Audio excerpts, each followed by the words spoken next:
네, 우리는 골로새서 3장 15절 말씀을 통해서 이제 앞으로 3주 동안 교회에 대해서 살펴보고자 합니다. 오늘 우리가 읽었었던 이 본문을 세 번역으로 보면 이렇게 되어져 있습니다. 그리스도의 평화가 여러분의 마음을 다스리게 하십시오. 여러분은 이 평화를 누리도록 한 몸으로 부르심을 받았습니다. 여러분은 감사하는 사람이 되십시오. 조금 더 세 번역으로 조금 더 이제 정확하게 나타나서 말씀을 드렸습니다. 가장 먼저 뭐라고 말을 해요? 그리스도의 평화가 우리의 마음을 뭐하게? 다스리게 하라고 명령하는 겁니다. 선언하시는 겁니다. 이제 여기서 이제 다스린다라고 하는 의미가 뭐냐면 이런 겁니다. 우리가 우리의 생각들이 있습니다. 우리의 판단들이 있습니다. 근데 그 판단 위에 뭐가 있어야 되는 거예요? 그리스도의 평화가 기준이 되어야 된다라는 거죠. 그게 오늘 우리가 읽고 있는 고린도전서, 우리가 매일마다 읽는 성경 속의 고린도전서 16장, 우리가 오늘 읽은 말씀 16장 14절의 말씀으로 따르면 뭐를 행하라? 무엇으로? 사랑으로 행해라. 사랑으로 행해라 라고 하는 그 의미와 똑같은 거죠. 그러니까 우리가 뭘 하든 간에 뭐라고요? 사랑이 궁극적인 목적이 되어서 해야 된다라는 게 고린도전서의 말이었다면 오늘 이 성경의 말씀은 뭐요? 그리스도의 평강이 여러분들 우리의 생각들 위에서 그 모든 것들을 다스리게 해라. 주의 말씀이 다스리게 해라 라고 말씀하고 계시는 거죠. 그래서 이어서 이렇게 말을 합니다. 이 평강을 누리게 하기 위해서, 이 평화를 누리되 하나님께서 붙들어 주시기 위하여 뭐 하셨다? 우리를 한 몸으로 부르셨다라고 말하고 있는 겁니다. 하나님의 그 평화를, 하나님의 그 평강을 맛보게 하기 위해서 우리를 어떻게? 각자 주신 것이 아니라 우리를 하나로 만들어 주셨습니다 라고 말을 하고 있는 거죠. 그러니까 교회의 목적이 뭐예요? 결국 그리스도의 평강을, 하나님의 평강을 누리도록 인도해 주시는 것이 교회의 목적이고 역할이라는 겁니다. 단순하게 그냥 여러 가지 친목 도모로 모여있는 공동체가 교회가 아닙니다. 그래서 교회 안에서 세상적인 이야기들은 자제하라고 하는 이유 중에 한 가지가 우리가 세상의 이야기를 시작하면 결국 뭐로 끝나요? 돈 얘기로 끝나고, 그래서 돈 얘기 속에서 자기들끼리 사업을 하고 여러 가지들을 한다고 하다 보면 문제가 생기는 경우들이 너무나 많습니다. 교회의 목적을 잘못 아는 거죠. 교회의 목적은 뭐예요? 그리스도의 평강, 그리스도의 평화가 임하게 도와주는 역할이 뭐다? 교회다 라고 말을 하고 있는 거죠. 그러한 면에서 우리가 한번 오늘 생각해 봐야 될 건 이겁니다. 그렇구나. 그리스도의 평강을 주시기 위해서 우리를 한 몸으로 만드셨구나. 그렇구나가 아니라 어떻게 이 한 몸이 될 수 있었는가라고 하는 겁니다. 우리는 하나님을 너무나 오해합니다.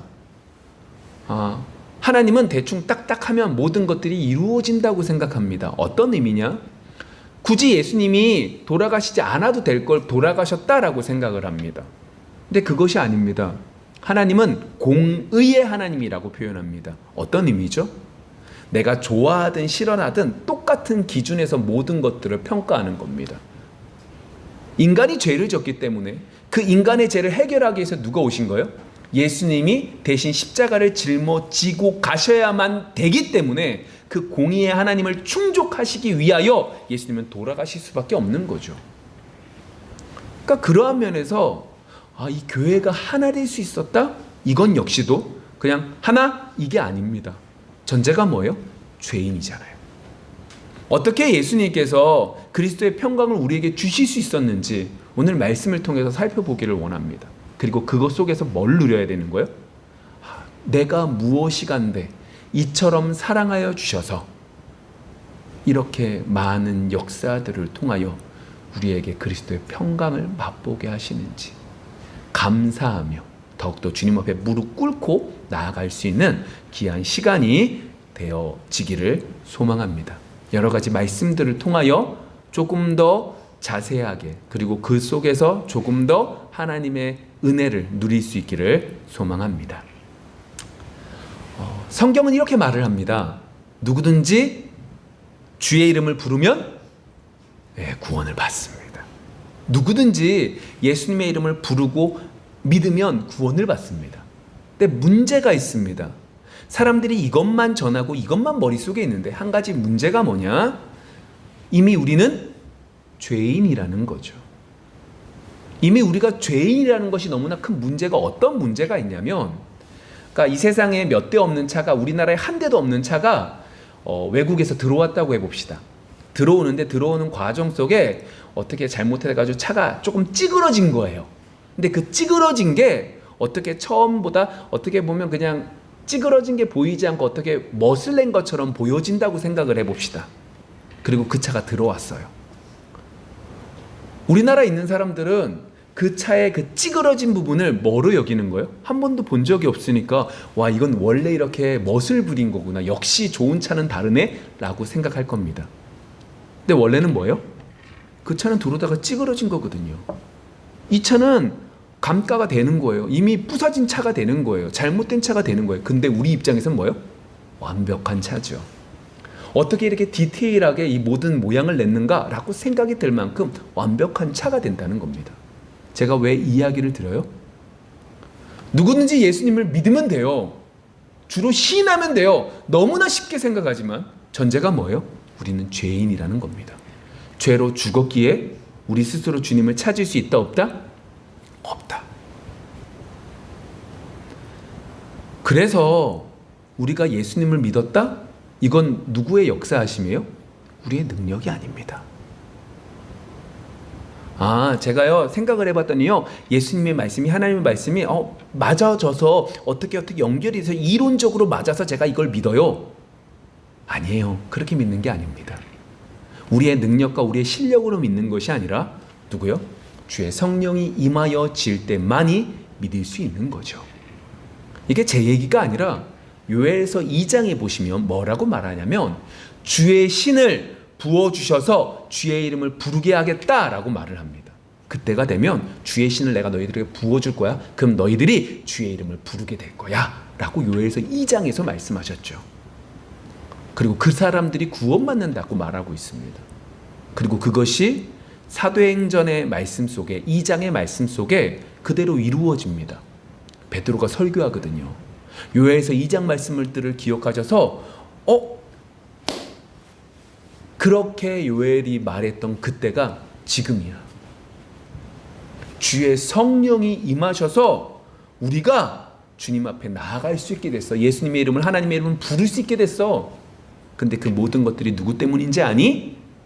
그 성령이 임하게 하기 위하여 예수님께서 죄 아래 오셨고, 죄인의 자리에서 죄의 싹은 사망이라서 우리를 대신하여 십자가에서 죽으셨고, 그리고 그 속에서 하나님의 능력으로 다시금 살려주셔서 우리의 주인이 되셨고 우리의 그리스도가 되셔서 하나님 우편에서 성령을 우리에게 부어주셨어. 그것으로 인하여 우리가 하나님을 나의 아버지라고 부를 수 있게 된 거야 라고 말씀하고 있는 거죠. 그리고 그 성령이 오셔서 하는 일이 뭔지 아십니까? 오늘 말씀처럼 그리스도의 평화를 누리게 하기 위하여 어떻게 해요? 우리를 한 몸으로 만들어 주시는 역할이 누가 하셨다? 성령이 하셨구나 라는 걸 보게 됩니다. 근데 이렇게 하나님 말씀을 받으면 우리가 궁금한 것들이 생기기 시작합니다. 뭐가 생겨요? 첫 번째는 이겁니다. 우리를 어떻게 한 몸이라고 말할 수 있는가라고 하는 거죠. 분명히 우리는 각자 떨어져 있는데 우리가 어떻게 하나가 될 수 있지? 라는 생각을 합니다. 예를 들어 생각을 해보세요. 아담과 하와가 있어요. 하나님께서 이 아담을 만드시고 그리고 하와를 만드시고 너희들은 한 몸이야 라고 말씀하셨습니다. 근데 그들이 진정으로 한 몸이 되셨습니까? 한 몸이 될 수 있었나요? 아닙니다. 예를 들면 이거죠. 아담과 하와가 범죄했어요. 범죄한 다음에 그들이 가장 먼저 한 말이 뭐예요? 제가 잘못했습니다 라고 해요? 뭐라고 그래요? 책임 전가하잖아요. 쟤 때문이에요 라고 말을 하는 거 보면, 그렇게 핑계를 대는 거 보면 사람은 한 몸 되기, 부부가 하나 되기는 쉽지 않습니다. 제가 왜 이 말씀을 드려요?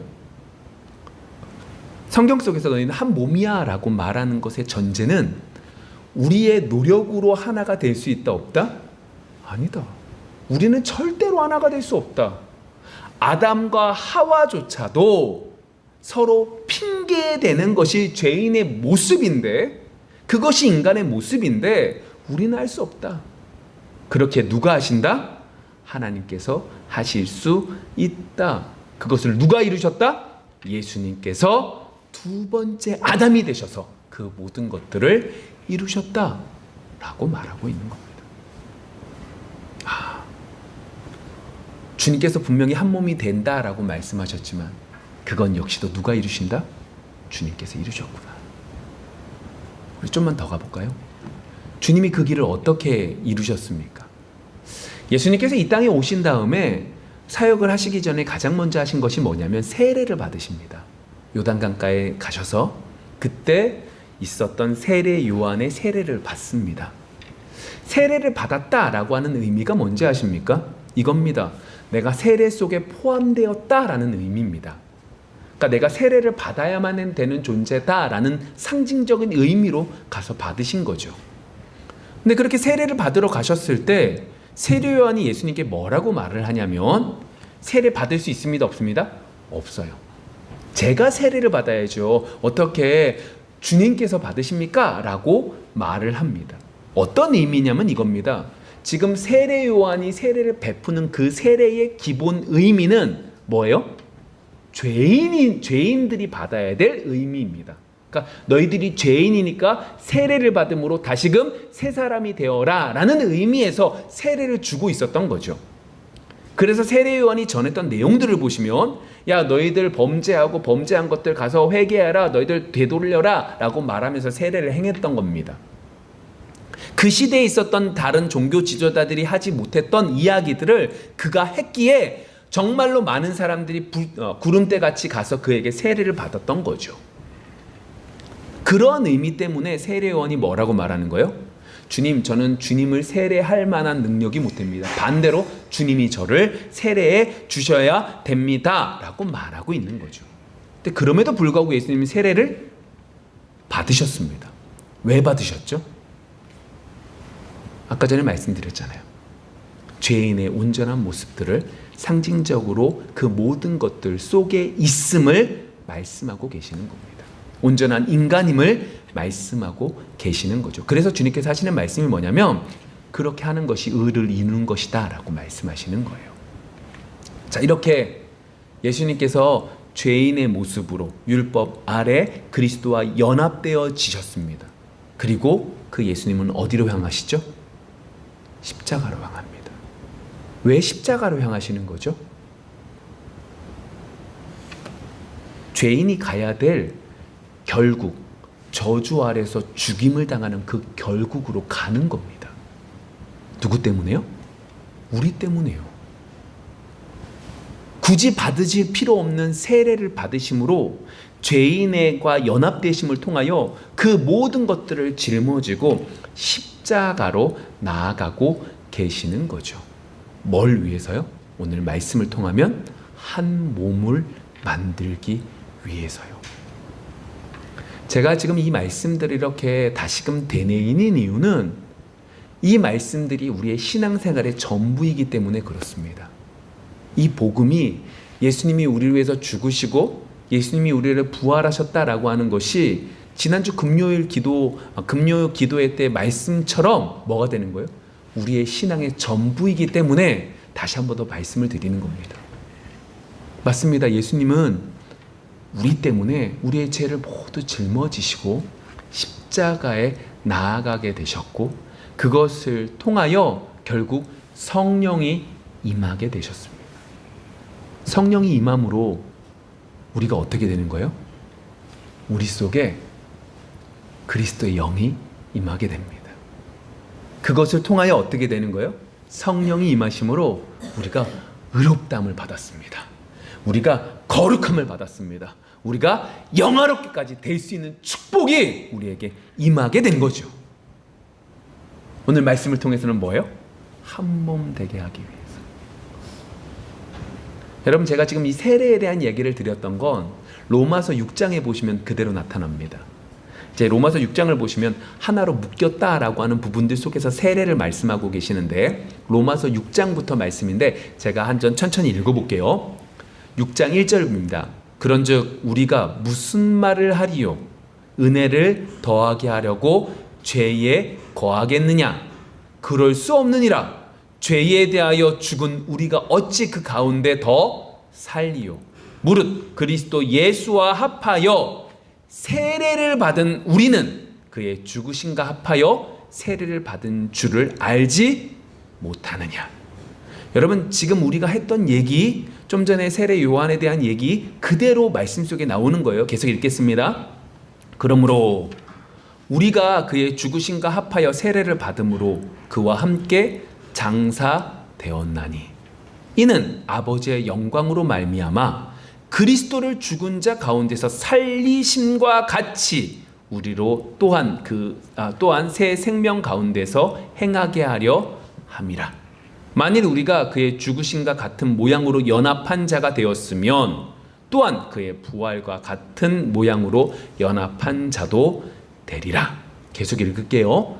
우리가 알거니와 우리의 옛사람이 예수와 함께 십자가에 못 박힌 것은 죄의 몸이 죽어 다시는 우리가 죄에게 종노릇하지 아니하려 함이니 이는 죽은 자가 죄에서 벗어나 의롭다 하심을 얻었음이라. 만일 우리가 그리스도와 함께 죽었으면 또한 그와 함께 살 줄을 믿노니 이는 그리스도께서 죽은 자 가운데서 살아나셨음에 다시 죽지 아니하시고 사망이 다시 그를 주장하지 못할 줄을 알미로라. 그가 죽으심은 죄에 대하여 단번에 죽으심이요 그가 살아내심은 하나님께 대하여 살아 계심이니 이와 같이 너희도 너희 자신을 죄에 대하여는 죽은 자요 그리스도 예수 안에서 하나님께 대하여는 살아있는 자로 여길지어다. 자, 무슨 얘기냐면 그리스도와 함께 죽고 살아났다라고 하는 걸 뭐로 말해요? 세례로 말하고 있는 겁니다. 그러니까 예수님이 세례를 받으신 건 단순하게 그렇게 한 게 아니에요. 우리를 한 몸 만들기 위하여 뭐 하신 거예요? 그 모든 일들을 행하신 거죠. 그리고 생각을 해보시면 2000년 전의 얘기잖아요. 예수님이 2000년 전에 돌아가신 거예요. 근데 그것이 우리가 어떻게 연결이 되는 거예요? 예수님이 세례를 받으시고 죽으시고 부활하신 것이 우리랑 어떤 상관이 되는 거죠? 거기 속에서 누가 나타나시는 거예요? 성령이 어떻게 해요? 우리 안에 그리스도의 영이 함께 계심으로 우리를 연합하게 하심을 통하여 뭐 하게 하시는 거예요? 2000년 전에 돌아가신 그 예수님께서 누구를 위하여? 나를 위하여 죽으셨고 날 위해 다시금 살아나셨구나 라는 걸 알게 하시는 거죠. 성령께서 깨닫게 해주시는 거예요. 이전에는 그냥 예를 들면 이런 거죠. 그냥 믿었어요. 교회에 나가고 싶어요. 그 마음들이 있어요. 근데 어느 순간에 맞아, 예수님이 날 위해서 돌아가셨지 라는 생각이 들어요. 그건 뭐예요? 그걸 우리가 알고 있는 성령 세례라고 하는 거예요. 성령을 통하여 어떻게 해요? 내가 예수님 때문에 예수님이 날 위해서 돌아가셨고 예수님이 날 위해서 살아나셨구나 라는 걸 깨닫게 되는 거죠. 결국 성령이 임하심에 그리스도가 우리의 머리가 되시고 교회의 머리가 되시고 우리가 각 지체가 된 거예요. 좀만 더 나가볼까요? 고린도전서 12장 12절과 13절 말씀이 이렇게 쓰여져 있습니다.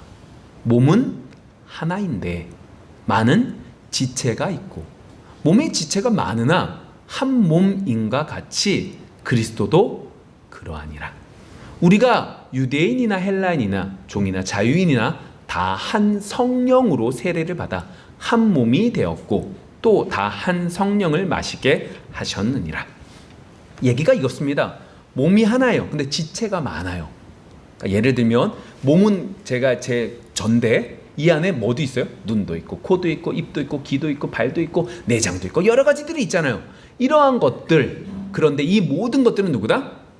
그리스도다. 그리스도가 머리가 되시는 것이다. 하나다 라고 하는 이야기를 하고 있는 거죠. 그리고 두 번째 하는 얘기가 뭐예요? 한 성령으로 세례를 받았고 한 몸이 되었고 한 성령을 뭐하게 하셨다? 마시게 하셨다 라고 말을 합니다. 여러분 이건 이렇게 보셔야 돼요. 아, 예수님이 그렇게 돌아가셨구나. 예수님이 우리 때문에 이렇게 되셨구나. 이것들은 이렇게 함으로 우리가 그것들이 내 것이 되어지는 성령 세례를 받는 우리들은 여러분들이 받고 싶으셔서 받으셨나요? 아니에요. 누가 역사하셨기 때문에 받을 수 있는 거예요? 오직 예수 그리스도께서 죽으시고 살아나셨기 때문에 그런 거죠. 그리고 그것을 성령께서 뭐하게 하시는 거예요? 알게 해주시는 거죠. 믿게 해주시는 거죠. 이러한 것들 속에서 오늘 뭐라고 말하냐? 그렇기 때문에 어느 누구도 자신의 공로로 예수님의 공로로 된 거지 어느 누구도 뭐 할 수 없다? 잘난 척 할 수 없다는 얘기를 합니다. 그것이 좀 전에 말씀 속에서 뭐라고 말하냐? 유대인이나 헬라인이나 종이나 자유인이나 다 한 성령을 마셨다라고 말을 합니다. 이게 무슨 말이냐면 사도행전에 보시면 유대인이랑 이방인들 엄청 차이 두잖아요. 그래서 유대 그리스도인들이 이방인도 라고 말하고 또 뭐요? 사마리아도 라고 말하잖아요. 갈 거라고 생각 안 한다니까요. 그런데 오늘 뭐라고 말해요? 유대인들도 이방인들도 종이나 자유인 이것도 엄청난 차이잖아요. 상관없이 누가? 오직 성령이 오직 예수 그리스도의 은혜로 말미암아 하나 된 것이다 라고 말하고 있는 거죠. 근데 우리가 지금 고린도전서 좀 전에 말씀 봤잖아요. 근데 또 한 가지 궁금증이 듭니다. 아니 하나님의 은혜로 우리가 한 몸이라고 말씀하셨고 그 한 몸이라는 것 속에 하나님은 우리에게 선물로 뭘 주세요? 은사를 주시는데 각자에게 맞는 선물을 주시는데 고린도 교회를 보시면 그 선물 때문에 싸워요, 안 싸워요? 엄청 싸워요. 고린도전서 12장과 14장 은사에 대한 얘기를 하는 이유도 그들이 너무나 많이 싸웠기 때문에 그 문제가 나타났고 그래서 중간에 뭐가 들은 거예요? 사랑장이 들어가서 정말로 주님의 사랑에 대한 얘기를 하고 있는 것을 우리는 고린도전서를 통해서 볼 수 있었잖아요. 그러한 것들 속에서 우리는 한 가지 궁금증이 생겨요. 아니 왜 이렇게 고린도 성도들이 한 몸이라고 말씀하셨고 예수 그리스도께서 죽으시고 부활하심으로 주어진 한 몸임에도 불구하고 서로 잘난 척하며 살아가느냐? 라고 하는 거죠. 왜 그렇게 살아가고 있는 거죠? 왜냐하면 그들은 성령의 은사가 하나님 앞에 열심낸 나의 보상이라고 여겼기 때문에 그랬던 거예요. 아, 내가 열심히 하나님을 잘 섬겼더니 하나님이 나에게 복을 주셨어 라고 생각하고 있었기 때문에 고린도 교회는 은사 받은 선물 때문에 싸우고 있는 거죠. 선물인데 싹스로 여겨서 어떻게 해요? 내가 열심히 노력한 결과라고 여겼기에 이것이 나의 자랑이 되었고 이것이 싸움의 근원이 되어 버리게 된 거죠. 제가 왜 이 말씀을 드리냐면 그리스도 안에서 우리는 한 몸이 되었습니다. 그런데 우리가 무엇인가 한 가지를 조금이나마 잘하면 다른 사람들보다 조금 더 뛰어나게 하면 아니 내가 생각할 때 조금 더 열심을 냈다고 생각하면 교만하기 시작합니다. 근데 이것이 우리가 싸워야 될 부분이라는 거예요. 이것 자체에서 우리가 싸우지 못하면 어떻게 되는 거예요? 우리는 무너지게 됩니다. 한 몸인데 한 몸으로 붙어 있는 것이 아니라 떨어져 버려서 아무짝에 쓸모없는 버려지는 것밖에 되지 않기 때문에 그런 거죠. 골로새서 말씀 속에 이렇게 쓰여져 있습니다. 2장 16절부터 말씀입니다. 그러므로 먹고 마시는 것과 절기나 초하루나 안식일을 이유로 누구든지 너희를 비판하지 못하게 하라. 이것들은 장래 일의 그림자이나 몸은 그리스도의 것이니라. 아무도 꾸며낸 겸손과 천사 숭배를 이유로 너희를 정죄하지 못하게 하라. 그가 그 본 것에 의지하여 그 육신의 생각을 따라 헛되이 과장하고 머리를 붙들지 아니하는지라. 온 몸이 머리로 말미암아 마디와 힘줄로 공급함을 받고 연합하여 하나님이 자라게 하심으로 자라느니라. 자, 여기서 이제 뭐에 대한 얘기가 나오냐면 그림자와 몸에 대한 얘기를 합니다. 이제 그림자가 뭐예요? 골로새 좀 전에 말했던 그림자라고 말하면서 뭐라고 말하냐면 이렇게 말을 하죠. 16절, 그러므로 먹고 마시는 것과 절기나 초하루나 안식일 이것들을 뭐라고 말한다? 그림자라고 말을 합니다. 그럼 실제는 뭐예요? 몸이라고 말하는 건 뭐예요? 그리스도를 의미하죠. 그러니까 지금 무슨 얘기를 하고 있냐면 이거예요. 너희들 몸을 위해서 너희들 각자 한 몸이라고 말해 너희들을 위해서 열심 낸 건 너희들이 잘해서가 아니라 누가 하신 것이다? 그것조차도 그리스도께서 하신 것이다. 그래서 그리스도가 당연히 머리가 되는 것이고 그 머리에 붙들려 있어야 되는 것이다. 그런데 너희들은 지금 뭐 하고 있다? 18절 말씀해 보시면 어떻게 뭐라고 말해요? 아무런 꾸며낸 겸손과 천사 숭배와 여러 가지들을 한다는 거예요. 왜 이러한 것들을 하고 있는 거죠? 왜 육체의 마음을 쫓아서 헛된 것들을 과장하면서 이렇게 나아가는 거죠? 이유는 이겁니다. 좀 전에 말했던 거와 같이 뭐요? 내가 하나님의 은혜로 선물 받은 걸 뭐로 여기는 거예요? 내가 열심히 노력한 결과물, 싹수로 여겨서 나를 드러내기 위해서 이 모든 일들을 하는 거죠. 그러한 자신들의 교만한 모습을 가리기 위해서 다른 것들로 앞에 꾸며낸 겸손과 천사 숭배 같은 것들로 말하고 있는 거죠.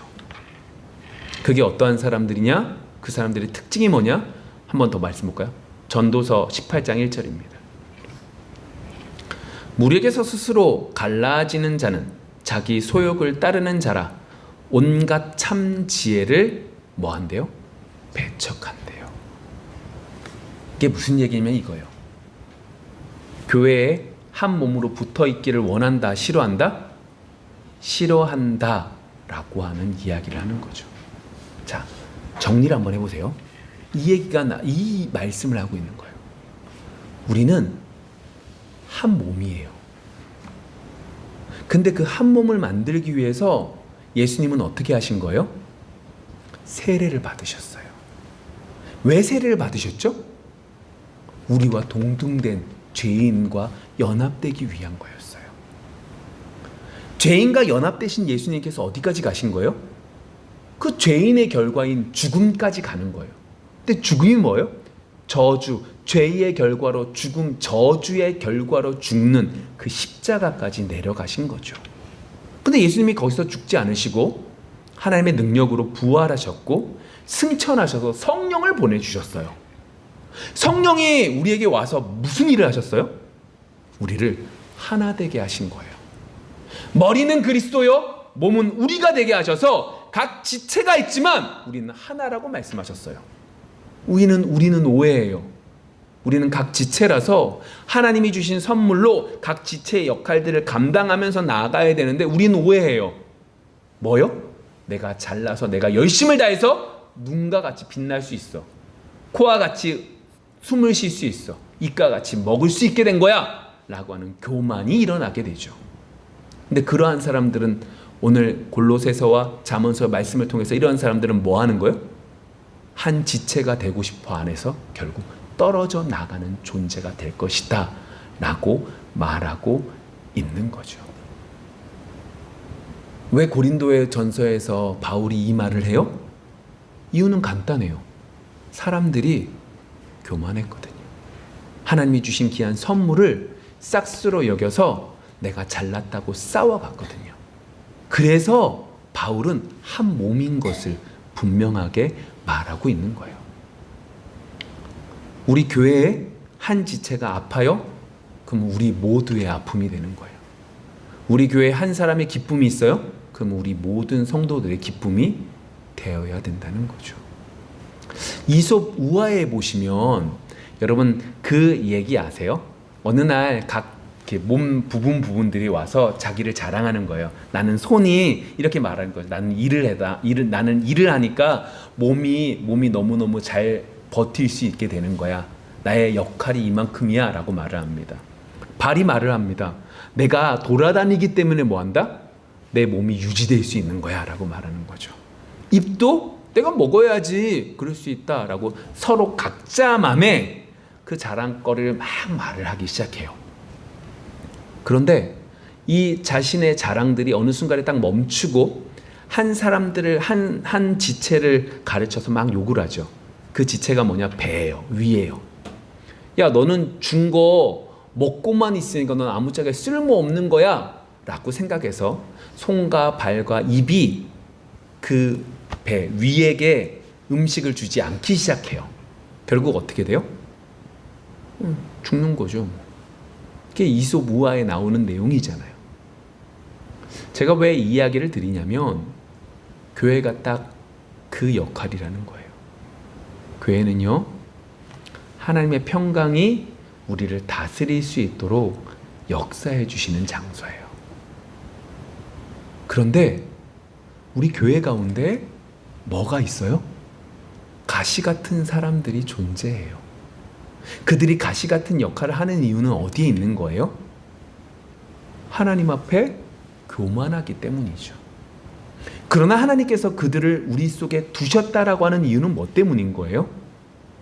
그를 통하여 그리스도의 평강을, 그리스도의 평화를 누리라고 우리에게 허락해 주신 거라는 거예요. 교회가 그거예요. 우리 교회가 그런 역할들을 감당하는 거죠.